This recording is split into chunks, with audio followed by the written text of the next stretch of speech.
জিন্দাবাদ জিন্দাবাদ জিন্দাবাদ অয়েল ইন্ডিয়া ঠিকাদাৰ সন্থা জিন্দাবাদ জিন্দাবাদ জিন্দাবাদ অয়েলৰ হস্কাৰী সিদ্ধান্ত নচলিব অয়েলৰ হস্কাৰী সিদ্ধান্ত নচলিব অয়েলৰ কোনো শাখাকে দুলীয়াজনৰ পৰা স্থানান্তৰিত কৰিবলৈ দিয়া নহ'ব অয়েলৰ কোনো শাখাকে দুলীয়াজনৰ পৰা স্থানান্তৰিত কৰিবলৈ দিয়া নহ'ব অয়েল ইণ্ডিয়া ঠিকাদাৰ সন্থা জিন্দাবাদ জিন্দাবাদ জিন্দাবাদ অয়েল ইণ্ডিয়া ঠিকাদাৰ সন্থা কোনো শাখাকে স্থানান্তৰিত কৰিবলৈ দিয়া নহ'ব অয়েলৰ কোনো শাখাকে স্থানান্তৰিত কৰিবলৈ দিয়া নহ'ব ইনকলাব জিন্দাবাদ জিন্দাবাদ জিন্দাবাদ ইনকলাব জিন্দাবাদ জিন্দাবাদ জিন্দাবাদ আমাৰ দাবী মানিবই লাগিব আমাৰ দাবী মানিবই লাগিব oil India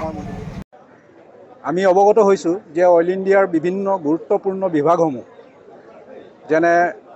contract and purchase HR acquisition বিভিন্ন ধৰণৰ বিভাগসমূহ ইয়াৰ পৰা তেওঁলোকে লৈ যোৱাৰ চক্ৰান্ত কৰিছে। এই বিভাগসমূহ যদি ইয়াৰ পৰা লৈ যায় আমাৰ এই উজনি অসমৰ আচলতে অইল ইণ্ডিয়াখন উজনি অসমৰ পৰাই আজিৰ পৰ্যায় মহাৰত্ন কোম্পানী হৈছেগৈ বুলি আমি অনুভৱ কৰোঁ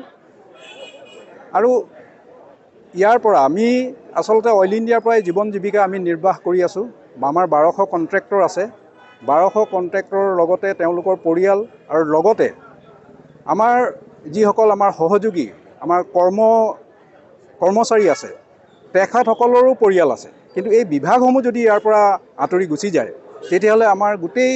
এই অঞ্চলটোৰ মানুহখিনিৰ ভীষণ সমস্যাৰ সৃষ্টি হ'ব। সেয়ে আমি কৰ্মবিৰতি পালন কৰিছোঁ যাতে অইল ইণ্ডিয়াই এই বিভাগসমূহ ইয়াৰ পৰা উঠাই লৈ নাযায় আৰু যদি তেওঁলোকে আমাৰ এই দাবী মানি নলয় তেতিয়াহ'লে পৰৱৰ্তী পৰ্যায়ত আমি ইয়াতকৈ জংগী আন্দোলন কৰিম বুলি আমি আজি ঘোষণা কৰিছোঁ।